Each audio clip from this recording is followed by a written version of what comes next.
Last time we spoke about the Boxers' march upon Beijing. The situation in China escalated until the point of no return.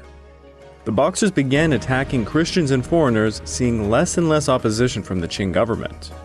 The Qing court were hard-pressed to do anything to suppress the Boxers lest they fall into a full-blown rebellion. The foreign community in Beijing scrambled to call for help from their navies before the Boxers cut the railways and telegraph lines to the capital. Not only were the Boxers a threat to the foreign community, but the recently arrived Gansu army of Dong Fuxiang were also causing troubles.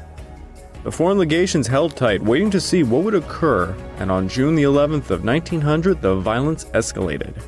Mr. Sugiyama of Japan was murdered by the Gansu army, and it seemed all hope of avoiding conflict was now lost. This episode is the Boxer Rebellion Part 2, Seymour's 8-Nation Expedition.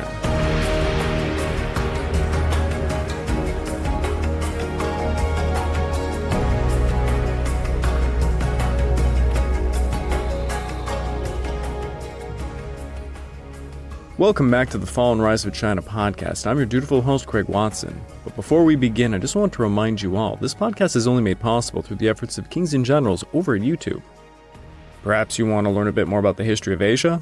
Kings and Generals has an assortment of episodes on the history of Asia and so much more. So go give them a look over at YouTube.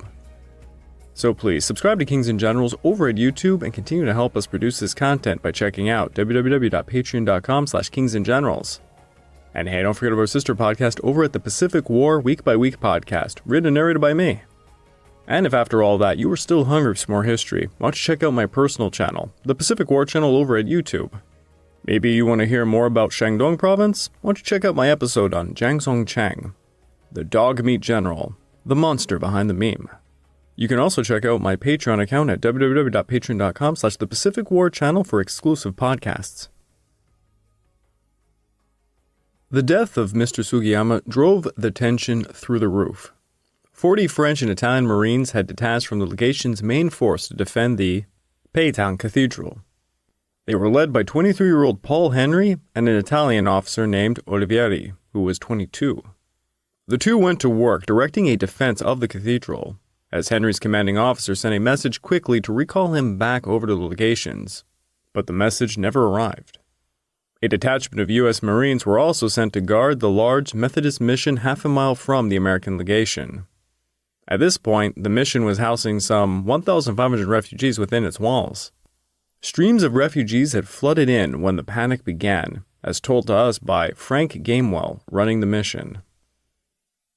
The missionaries are coming in from outside districts, some with only articles of clothing as they could carry in their arms, as they had to flee for their lives.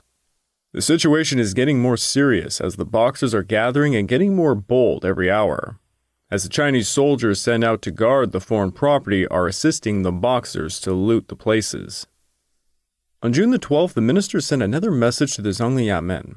The Japanese were invited to partake in the message but declined so they could submit their own message bearing this. The Chinese have murdered our third secretary of legation, and Japan can have no more communication with China except war. The next day, a Boxer appeared on Legation Street wielding a large carving knife. Baron von Ketela was so livid at the scene he rushed into the street and began hitting the Boxer with a stick. The Boxer leapt out of his cart, running for an alley, whereupon von Ketela discovered a young boy hiding in the cart and seized him as a hostage at the German legation. Later that afternoon, thousands of Boxers stormed the city, wielding spears and swords. The Boxers had prepared black lists and were, quote, hunting down all who had been connected with the foreigners, cutting them down, hacking them to pieces, or carrying them off for terrible torture in a Boxer camp. Beijing was filled with torches held by Boxers who began destroying all the missions that they could. The East Cathedral, South Cathedral, Nantang, Zhongtang were all ablaze. Christians caught outside the legation quarters were cut to pieces when caught. A group of U.S. Marines rushed out to save 300 Christians fleeing. Men, women, and children lay in heaps, hacked to pieces. American socialite Polly Condit Smith, who had been staying with some relatives at the U.S. legation, described the scene of seeing refugees fleeing into the legations. Half-starved, covered with soot and ashes from the fires, women carrying on their breasts horribly sick and diseased babies, and in one case, a woman held a dead baby. One man of about 50 years old carried on his shoulders his old mother. A great many of these people were terribly wounded. Great spear thrusts that made jagged wounds, scalp cuts, and gashes on the throat where the victim had been left for dead. To house more refugees, the palace belonging to Prince Fu was seized. The Austrian compound, isolated in the northeastern part of the quarter, came under attack on June the 13th. The Austrians unleashed their Maxim machine gun to lackluster results, as Captain Francis Gardenpool of the East Yorkshire Regiment recalled. The Austrian picket opened fire with their machine gun at what they said was Boxers, but they killed none, and after that the French, Russians, and Italians squibbled at shadows. We shall have a lot of trouble with these irresponsible, jumpy folk. It seemed the Austrians aimed too high and hit nothing more than a few telegraph lines. This reinforced the Boxers' belief in their invulnerability spells. On June the 16th, the Boxers attacked the richest trading quarter of Beijing, setting ablaze all the shops and foreign goods. 4,000 stores, jewelers, furriers, fans, silk, curio shops, goldsmiths, lantern shops, all were incinerated, along with the Qianmen City Gate. Chinese fire teams tried to save what they could, and the legation quarter was only saved because of the city walls, else it would have gone down in flames as well. The foreign troops erected barricades across Legation Street and established their defensive perimeter. The Americans and Russians defended the west barricade, the French and Italians the east. Until now, the main legation quarter was not seriously threatened. That was until June the 17th. Baron von Ketteler ordered some of his men to fire upon the nearby Gansu forces. Australian journalist George Morrisons noted this of the event. Von Ketteler and his merry men had just shot 7 Boxers from atop of the wall. 50 or 100 were drilling at a distance of 200 yards. The stalking was excellently done. The week of violence was followed by the Zhangniya men sending reassuring messages to the foreign diplomats while the Qing court issued contradictory edicts. On the 16th, Empress Dowager Cixi asked the Qing court what should be done with the Boxers. The reformers and conservatives began bickering as usual, but it would be Prince Duan arguing passionately in defense of the Boxers' actions. The end result of the meeting was everyone agreeing the Boxers should be pacified, but no one had any real ideas on how that was going to happen. The next day, the Qing court met again, and suddenly they were given an ultimatum on behalf of the foreign powers. The ultimatum demanded the foreign minister be given full responsibility for all military matters, and raising of revenues, and that Emperor Guangxu should be restored to the throne. Now, the ministers never issued this ultimatum that was in the form of a document. It is theorized to be the work of forgery, done secretly by Prince Duan. According to someone present at the court, when the document was issued, Empress Dowager Cixi was furious upon hearing its contents and issued an imperial edict calling upon all the provincial governors to send troops to Beijing. Prince Qing, in dismay, began preparing for hostilities.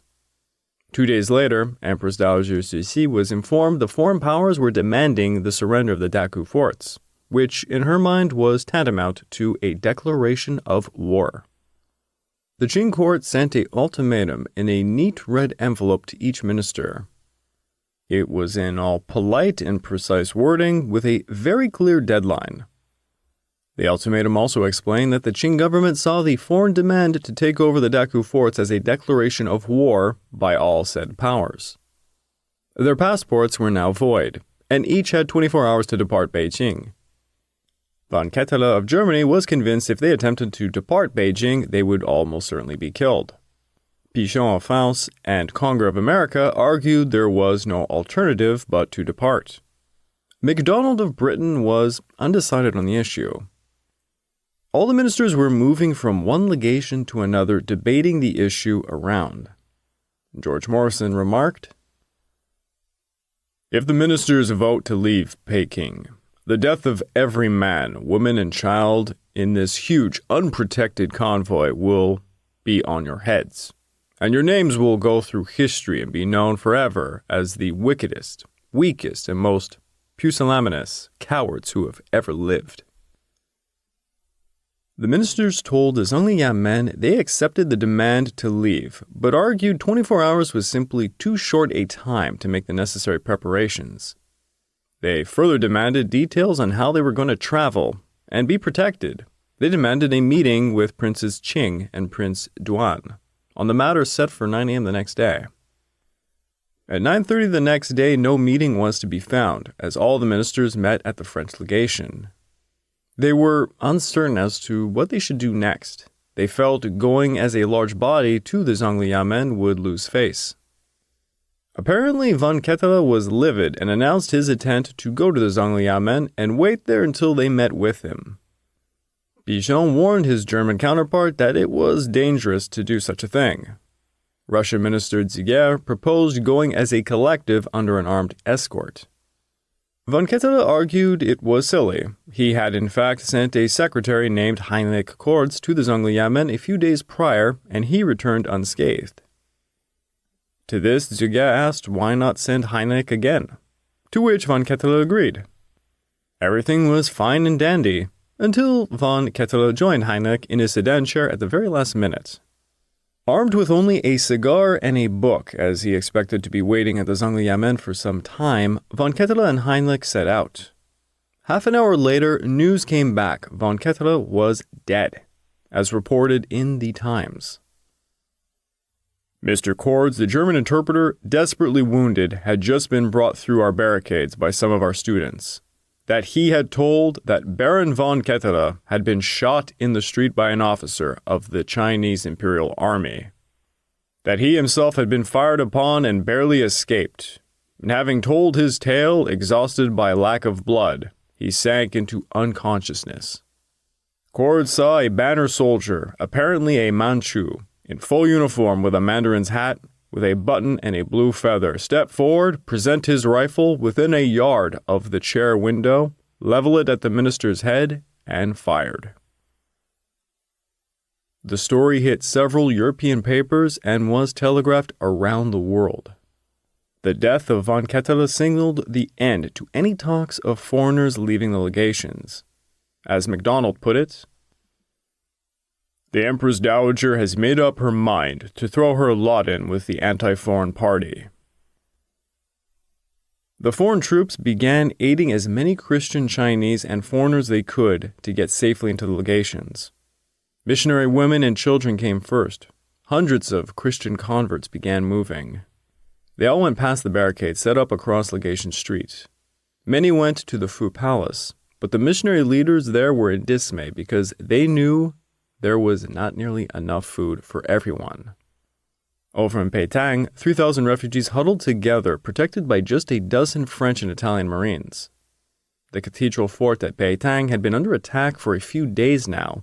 In despair, Bishop Favier read a message from Pichon, which indicated no additional help was on the way. The American legation began issuing out crackers, sardines, scrambled eggs, and tea to whoever they could. The storerooms were being cracked open. The American legation was too close to the city walls to be easily defended, and word came they were all to proceed to the British legation. 4,000 people from 18 different nations were now in the legation quarters. 473 foreign community civilians with around 400 military personnel. 3,000 or more were Chinese Christians. Nearly all of the foreign women, children, and men who were unable to fight crowded the British legation. At 4 p.m., heavy gunfire was heard from the east as some bullets began hitting the tops of trees. The siege had begun.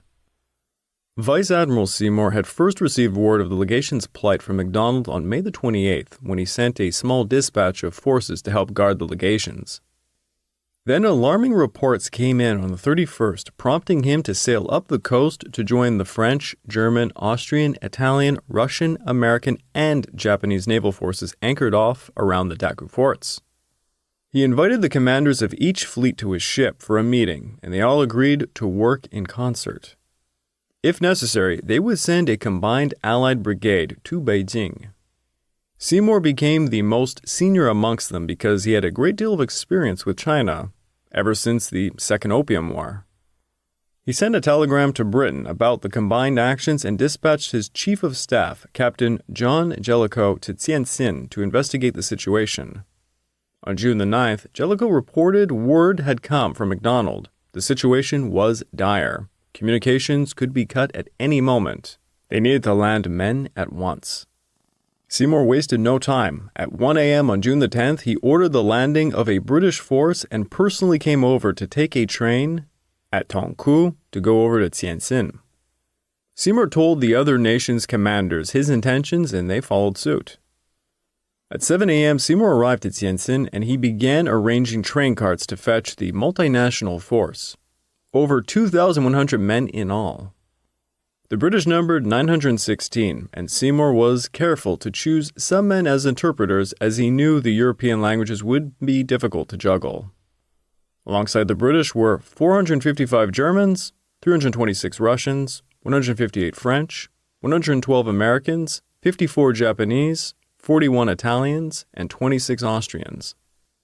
At 9 a.m., they began their march, and within hours, the telegraph line between Beijing and Tianjin was cut by Prince Duan, who had just replaced Prince Qing as president of the Zhongliamen. Seymour expected a quick train ride to Beijing with an extravagant show of force. Thus, Seymour had gambled on the idea the railway line to Beijing was still intact. There was 80 miles to Beijing from Tianjin, and it all seemed well until they reached Yangtze, 15 miles away from Tianjin. There, some 4,000 Qing troops were led by General Nie Shicheng. Nie Shicheng was struggling with conflicting orders coming from General Ronglu. At one moment, he was told to suppress the Boxers, which he was doing. He had, in fact, cut the heads of 70 and sent them back in baskets to the capital. Then he was suddenly ordered not to fire upon the Boxers. When Seymour's trains came by, Seymour and Nie Shicheng exchanged friendly greetings, and the multinational force went on its merry way without an incident. The trains continued, and it was not long until Seymour encountered the first signs of Boxer sabotage. Rails near the Lofa station around halfway to Beijing had been torn up, and a bridge was damaged. The Boxers were lighting up huge fires beneath the rails to warp them and destroy the wooden sleepers. Seymour halted the trains and ordered hundreds of Chinese laborers he had brought with him just for this type of situation to go to work repairing the railways. Seymour's men would soon find the bodies of 4 dead Chinese railway officials in a passenger shed. They had been horribly mutilated. Their hands and feet were hacked off. One of them had their heart torn out. The workers got their work done, and soon the trains were en route to Langfang. And it was here that the Boxers made their very first attack. According to Captain Lieutenant Paul Schlieper with the Germans, the Boxers came with wild gestures, swinging their spears, lances, or swords about their heads. We often saw Boxers spring up into the air, execute a sort of war dance, and then they dropped to the ground. But when we got nearer and could see them plainly, they proved only to be shamming, to make us believe they have been killed, so as to avert our fire. British diplomat Clive Bingham had this to say: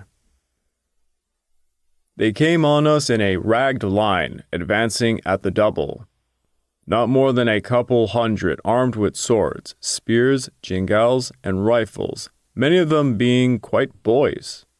To anyone who had been some little time in China, it was an almost incredible sight, for there was no sign of fear or hesitation, and these were not fanatical braves, or the trained soldiers of the Empress, but quite peace-loving peasantry, the countryside in arms against the foreigner." It was agonizingly slow work for the laborers, and every time the train stopped to let them work, Boxers began to attack.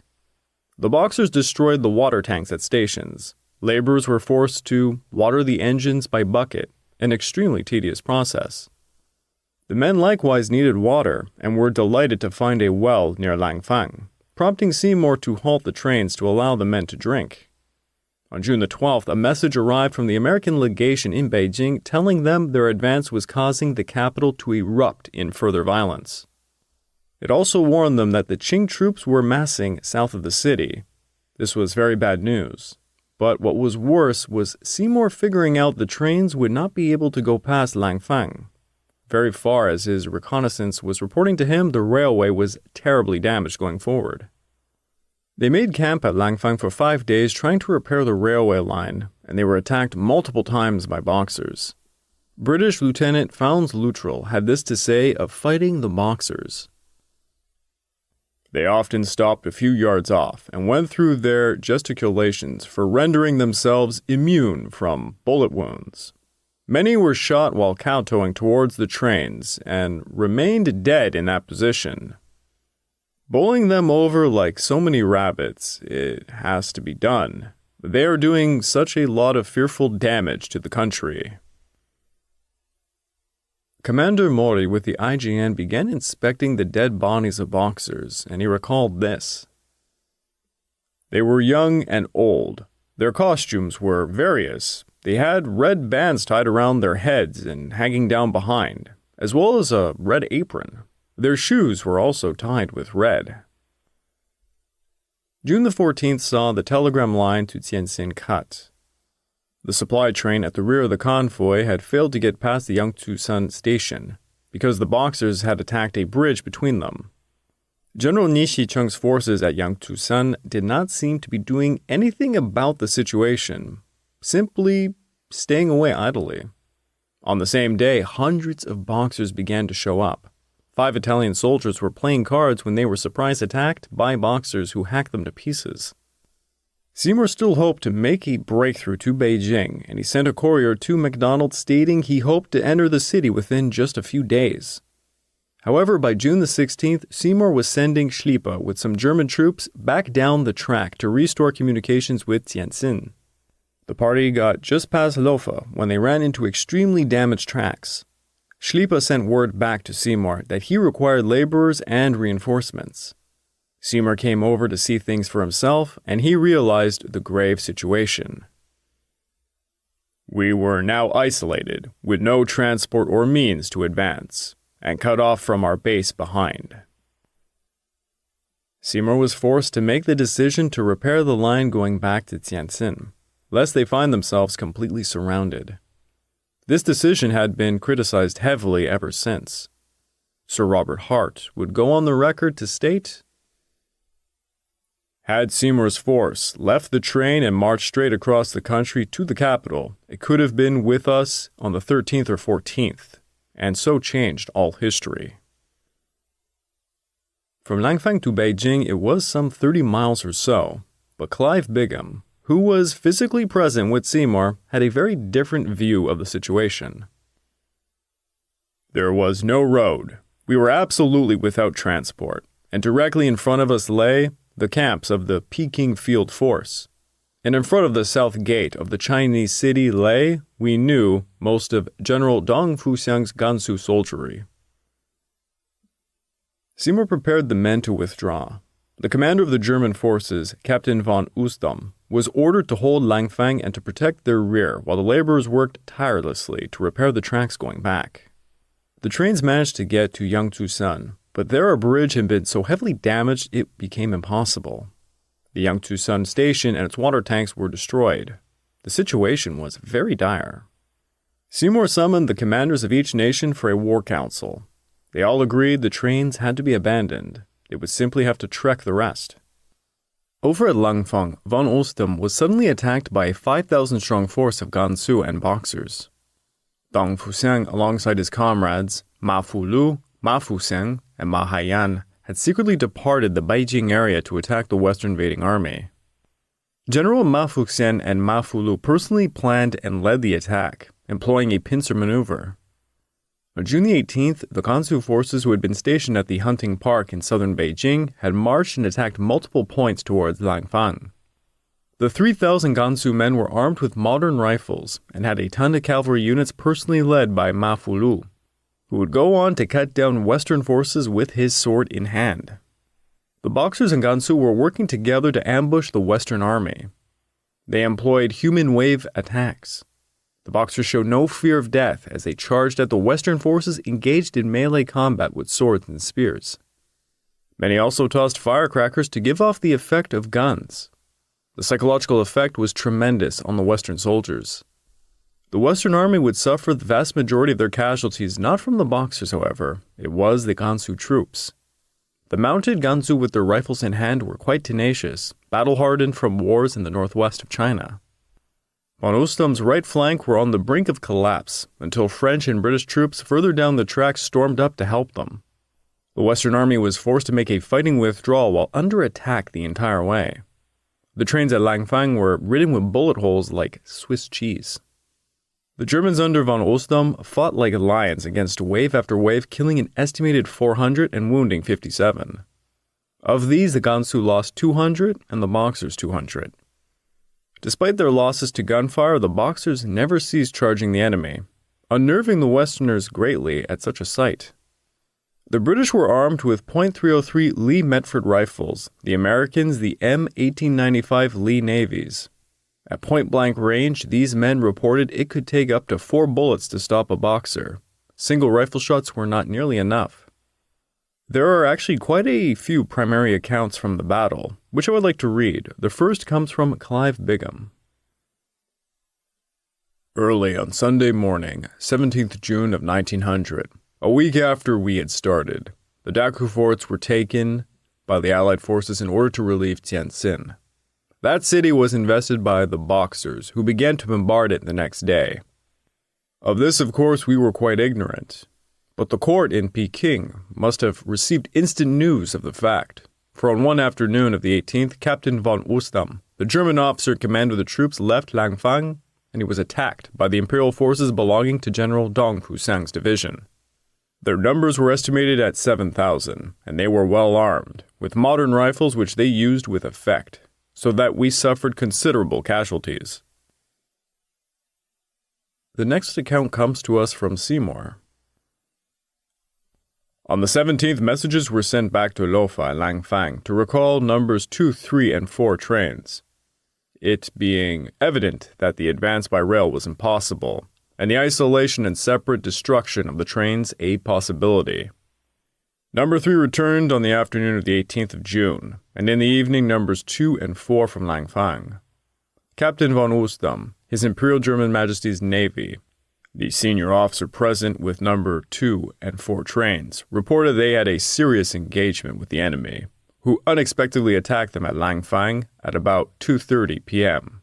And on that day, the 18th, in a great force estimated to be fully 5,000 men, including cavalry, large numbers of whom were armed with magazine rifles and the latest pattern. The banners captured show them to have belonged to the army of General Dong Fusang, who commands the Chinese troops in the hunting park outside Beijing. It was thus definitely known for the first time that Imperial Chinese troops were being employed against us. The attack was made in front and on both flanks, the enemy pouring in a heavy fire on the Allied forces coming out to engage them.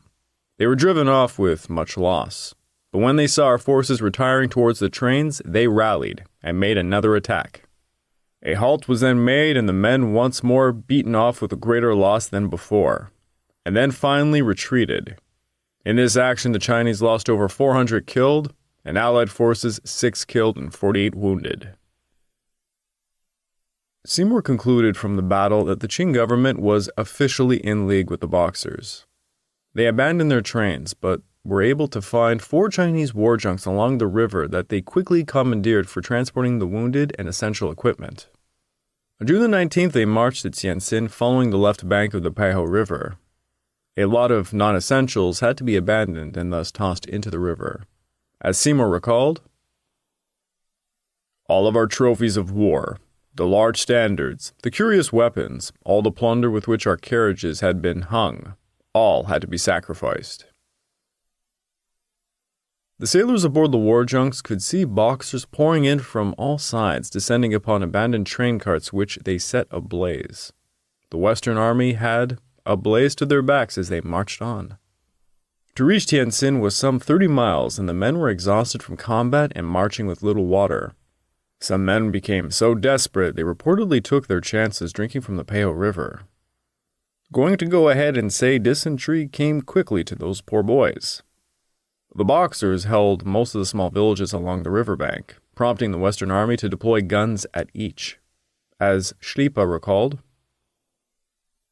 "When one village was cleared, a still hotter fire was sure to be opened on us from the next.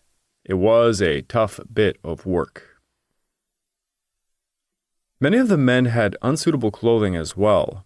The Germans were wearing thick blue clothing designed for operations in the North Sea for wintertime. Seymour had 62 deaths and 228 wounded as they marched closer to Tianjin, and they could hear gunfire. On June the 20th, they had marched only 8 miles and had to fight the entire way. 2 British soldiers were buried that night, having died from wounds. The men eventually made it to a larger village called Beijing, where they fought a brutal battle. Schlieper took a rifle hit to his left shin. Captain Jellicoe likewise was shot in the chest, and he was coughing up a lot of blood. Medics tended to him with morphine, but it looked grim, so they told him to write out his will. Seymour approached Captain von Ustam and asked him to act as the chief of staff if he were to be killed and to take over command. Now, you really have to take a step back and think about how unprecedented this entire situation was. 8 nations together with different policies, cultures, etc. It's not every day you see a British officer asking such a thing of a German. Seymour had around 200 wounded now, and he acquired a new war junk on the river for more of them.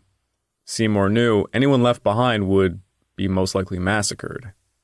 The men were down to fewer than 10 rounds each, and food was all but gone. On June the 22nd, the men made camp along the Peihou River bank, and at dawn, they saw hope at last. On the other side of the Peihou River, they saw a fortified position with a parapet. This was the Shuku Arsenal, a place where Qing forces kept stored munitions. It held rifles, millions of rounds, rice, medical supplies, and other war materials. Now, that was truly lucky. The arsenal was defended by a tiny force, which got up and left upon seeing the Western Army. Seymour's men took refuge at the arsenal, but nearby General Ni Shicheng was given word of the situation. Ni Shicheng ordered forces to retake the arsenal, but the Western Army repulsed them. At 3 a.m. on June the 23rd, Qing forces attacked again, but this time they had Boxers helping them.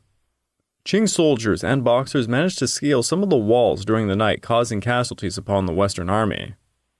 Seymour realized departing the fortified position was suicide. Seymour deployed his forces as best as he could, and he told the men to dig in. They could hear gunfire again coming from the direction of Tianjin. Seymour sent a Chinese servant named Chao Yinho with a message to make a run for Tianjin. Chao set out on the 24th with a ciphered message. He was ordered to eat it if he was caught. Chao was forced to swim many parts of the way through the Peihou River, going 8 miles. He was caught by Boxers and Qing soldiers and interrogated. He swallowed the message and convinced his captors he was innocent, and they let him go. He did make it to Tianjin, where he told them the plight of Seymour and his men. A rescue party was formed, but the men of Tianjin were under threat themselves and could only spare so many. 1,800 men consisting of 900 Russians, 500 British, and others from other nations departed on June the 25th, led by a Russian colonel named Sharinsky. The rescue party came under Qing sniper fire along the way, forcing them into a single file formation. They reached the arsenal at 10:30 a.m. carrying food and, more importantly, cigarettes. Commander Mori of the Japanese shook the hands of their rescuers immediately.